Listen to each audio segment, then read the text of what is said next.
La Junta de Jefes de Bloque, que es el último de los órganos del Congreso, es donde están reunidos los jefes de cada una de las bancadas. Esta es una reunión prototipo de estas. ¿Qué es la Junta de Jefes de Bloque? Pues es donde están precisamente estos jefes de cada bloque o bancada, y las bancadas pueden ser de dos tipos: de partido político o independientes. Partido político son todas aquellas que representan a un partido político que fue electo en las elecciones. Hay partidos políticos como WINAC, Unionista, que tienen un diputado, pero como ese diputado entró por voto en las elecciones, ya es un bloque, aunque sea solo un diputado. Hay otros que tienen 9, hay otros que tienen 15, el Partido Patriota tiene 62, es la más grande ahorita. Pero están los independientes también. Resulta que si hay un grupo de diputados que se salen de sus partidos y se juntan, pueden formar un bloque siempre y cuando sean más de 11. Eso fue lo que hizo Roberto Alejos con los morados. Formó lo que se llamaba el bloque independiente. Ahorita que ya tienen su partido, me imagino yo que le estarán cambiando el nombre dentro de la tramitología que hay adentro para que ya sea todos.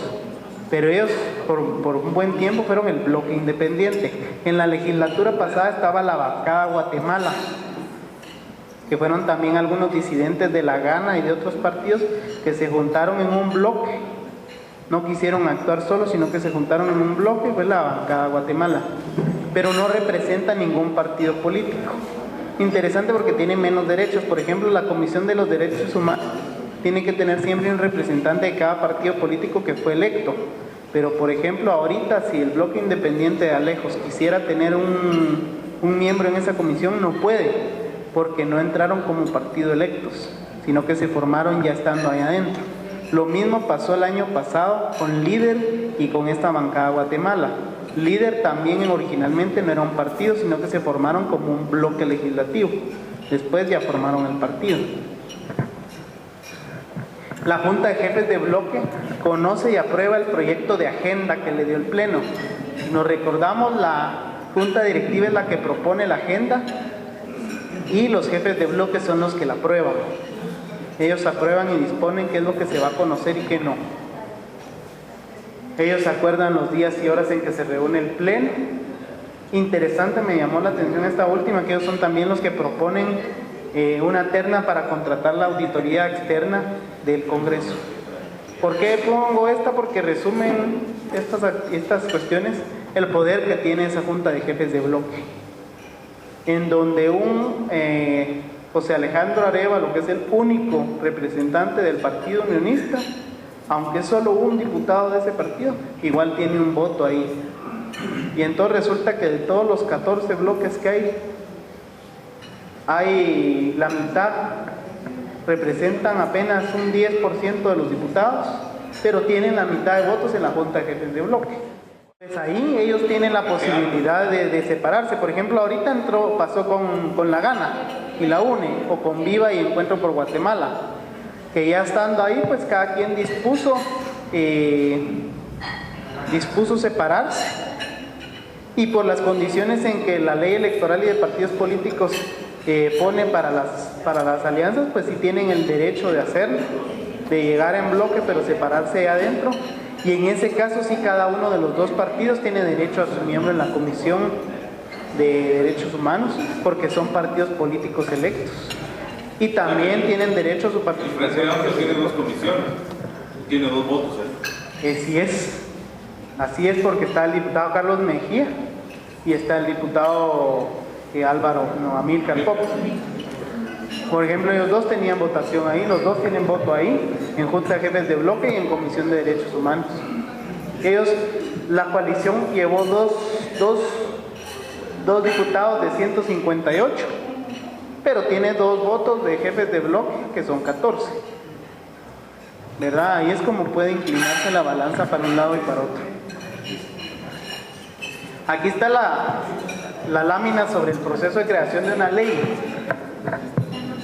Cualquiera puede hacer una iniciativa de ley, mas no cualquiera la puede presentar al Congreso. La pueden presentar los mismos diputados, la puede presentar el Ejecutivo, la puede presentar el Tribunal Supremo Electoral en materia electoral, la Corte Suprema de Justicia y la Universidad de San Carlos. Son las 5 instituciones con capacidad de iniciativa de ley. ¿Cómo se ingresa la iniciativa de ley? Hay un formato, de hecho Roberto Alejos hizo su libro que se llama Cómo presentar una iniciativa de ley, donde se amplía todo esto. Dice que lo pagó con sus propios fondos, dice él. Y entonces el Pleno recibe la iniciativa y la manda a una comisión. Ahí es donde entran las comisiones. La comisión supuestamente tiene 45 días para dictaminar, y a veces eso se vuelve en de hule. Como no hay nadie que les esté pidiendo cuentas, ahí lo van dejando y lo van dejando. Si dictamina favorable, el Pleno conoce. Si dictamina desfavorable o negativo, se archiva. Ahora lo que preguntaba la compañera sobre la discusión en el Pleno. Hay 2 días para aprobar una iniciativa de ley. La primera es la ordinaria, que son 3 lecturas, en donde se necesita la mitad más 1 de los votos. Es decir, aquí en este caso 80 por el número de diputados. 80 votos puede pasar una ley. Pero tiene que ser 3 lecturas en 3 sesiones diferentes. No puede ser en la misma sesión. La primera lectura básicamente leen e ingresa. No hay votación. La segunda lectura ya hay una votación. Y en la tercera lectura es la más complicada, porque se vota por la aprobación final y de ahí se aprueba cada uno de los artículos. Y ahí pueden entrar enmiendas. A eso le llaman enmiendas de curul, porque haya hecho el dictamen que haya hecho la comisión que vio eso, ahí pueden hacer cambios. Ahí pueden quitarle y ponerle a la ley, ¿sí? Una pregunta, en cada lectura, en cada sesión que hay, va a haber diferentes votos, ¿no? Por ley, la última la que se tomaría, no importando cómo quedarían las anteriores. No, es el proceso. Si se queda en la segunda lectura, ya no sigue. Ya no sigue la tercera. Ya no sigue. ¿Qué pasa con estas enmiendas de curul que les comentaba? Se puede cambiar la ley, pero hasta el 30% es lo que dice, lo que está estipulado. Si una ley tuviera 100 artículos, en ese proceso de revisión por cada artículo se pueden cambiar hasta 30 artículos. Si se cambian más, tendría que regresar a la comisión para que sea la comisión la que haga los cambios. Ahorita había un problema porque hubo una ley hace un poco, pero ahorita se me fue cuál fue, que tuvo el 60% de cambios. Entonces había una alegata ahí de que era inconstitucional eso, de que estaba fuera de ley, pero ya no volví a oír nada de eso, o sea que se han de haber hecho los locos. Y ahí es una de las cosas donde los ciudadanos no nos podemos quedar quietos. Que a mí se me olvidó y se nos olvida a todos, y eso es que yo estoy en esto. Después de la discusión en el Pleno, cuando se aprueba, se va al presidente para que él la sancione. El presidente recibe la ley y la firma, si la aprueba. El presidente podría no aprobar una ley, que es lo que se llama el veto. ¿Qué pasa con el veto? El presidente dice, no, esta ley no me parece que esté buena, y la regresa al Congreso. El Congreso lo puede dejar ahí, o pueden venir y aprobarla nuevamente, pero con 2/3 partes, 105 votos. Si la logran aprobar con los 105 votos, pues ya no importa que diga el presidente, ya es ley. Pero si no alcanzan los 105 votos, se murió. Y ya después, pues todo termina en la publicación en el diario oficial, que es ya cuando una ley es vigente, pues en el momento en que diga la publicación, ¿verdad? Pues se publica y dice, esta ley es vigente tantos días después de ser publicada en el diario oficial. A veces dice el día de ser publicada en el diario oficial, sobre todo cuando son algunos acuerdos pues, más pequeños o resoluciones, pero termina en la publicación, porque es ahí donde supuestamente todos los ciudadanos nos enteramos de qué leyes hay y qué leyes no, ¿va? como que uno tuviera acceso al diario, ¿no? Y la urgencia nacional, que es la segunda vía de aprobación. Cuando entra una iniciativa, un diputado puede, o varios diputados pueden solicitar que sea aprobada de urgencia nacional, es decir, saltándose todos los pasos. Y entonces hace la proposición, la propuesta. Si 2/3 partes de los diputados están de acuerdo a que se apruebe de urgencia nacional, entonces pasa a una segunda votación, que es donde ya sí se aprueba o no la ley. Un poco sin gracia la cuestión, porque si ya aprobaron que se pase de urgencia nacional, ¿para qué volver a votar si se aprueba o no? Si ya aprobaron que se pase de urgencia nacional. En la segunda votación ya solo es la mitad más uno.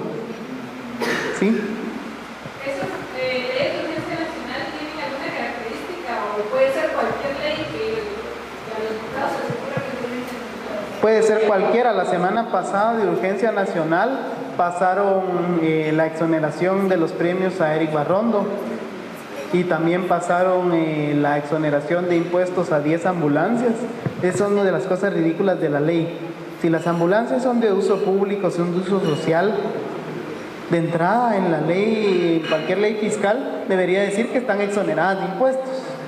Pero no, son tan, perdón la palabra, son tan mulas que no lo ponen. Y entonces ahorita los bomberos municipales trajeron 10 ambulancias, tuvieron que hacer una ley específica para exonerar a esas ambulancias de los impuestos. Y ahí estábamos nosotros cuando pasó esa ley. Y como tienen que hacer todo eso de la discusión por artículos, a discutir por artículos donde leen, se ponen a leer el número de chasis de cada una de las 10 ambulancias. Imagínense esa pérdida de tiempo, y por esa pérdida de tiempo es que no pasan otras cosas como la ley contra la corrupción, etcétera, etcétera. ¿Sí? Hay un dicho de Maquiavelo, creo que dice: piensa mal y acertarás. Yo creo que esa es una medida, porque a la gente le dices que todas las ambulancias son exoneradas, van a entrar 50,000 carros como ambulancias. Es una posibilidad, realmente. Eso es el problema. O sea, prefieren hacer el ridículo y tener el control de la exoneración de algunos vehículos que realmente dejar la puerta abierta, porque la gente es muy astuta. Eso es cierto, ahí echa la ley, echa la trampa, dice Sí, otro dicho. la gente es muy... Pero van a probar que no hacer lo más 50 ambulancias, pero si dejan la ley abierta, les van a meter 300 carros. Sí, lógicamente no, si yo cuando hablo mi ejemplo, pues no creo tampoco en dejar la ley abierta como dice usted, porque precisamente pasa eso, pero obviamente las ambulancias todos sabemos cómo son, y son carros con capacidades muy específicas, ¿verdad? Aún así la gente hace. Claro, Ajá. y lo hacen con un montón de cosas más, ¿verdad? Porque yo estoy de acuerdo. Mire, compadre, La ley tiene que ser clara. yo la voy a ganar. La ley tiene que ser clara, general, porque si no, cualquiera se la pasa encima. Eso sí tiene toda la razón. Otra cosa, ¿Sí? yo tengo amigos tengo un amigo que fue diputado y le dije yo realmente qué es lo que pasa, porque yo nunca te veo en la prensa, ni levantando la mano, ni nada de eso. Y me dijo, mírame, ahí hay unos nudos que yo me dijo, del pueblo no puedo ir a desamarrar. Y tienen toda la razón. Yo planteo una iniciativa de ley y al seno del bloque se discute, me dijo. Y si consideran ellos de que yo no soy experto para proponer esa ley, casi que me sacaron, me dijo. Y mucho menos yo voy a poner en el pleno la palabra para proponer esa ley. Ya casi que hasta me multa me pusieron. Tiene toda la razón en la parte de los nudos, que hacia adentro sí hay unos nudos de la gran llama. Pero lo que sí es que la ley le da potestades a un diputado. Un diputado puede hacer muchas cosas en cuanto a fiscalización, quizás en cuanto a propuesta es más difícil porque pues se topa con la pared, pero fiscalización no. Es el caso, por ejemplo, de Ninette Montenegro, que ha sido conocida durante años por fiscalizar, y ella sola. Ahorita tiene 2 compañeros, pero antes era ella sola, porque los que entraban con ella siempre la dejaban. pero ella tal vez no proponía tanto como fiscalizar. Y logró ganarse el espacio, siendo ella, siendo mujer y siendo en la época en que las mujeres todavía no se les daban los espacios. Así que al final de cuentas no es excusa válida para hacer al menos una parte del trabajo que está ahí. Porque sí, para la propuesta estoy de acuerdo. Puede llevar la mejor iniciativa de ley, que lo primero que van a hacer es mandársela a una comisión del que le cae mal, para que la dictamine negativo. Y esos son hábiles para hacer todo ese tipo de marufias. Y quiere pedir la palabra y no se la dan. Y sí pasa. Pero la opinión pública sí recoge las cosas, y así fue como la diputada Ninette se hizo campo, y así se volvió famosa. Si ha llegado al fondo de las cosas que ha investigado, no lo sé, pero quizás ha hecho un poquito más que otros. Pero uno solo tiene muchas capacidades ahí. Ahorita las vamos a ver, eso es lo siguiente.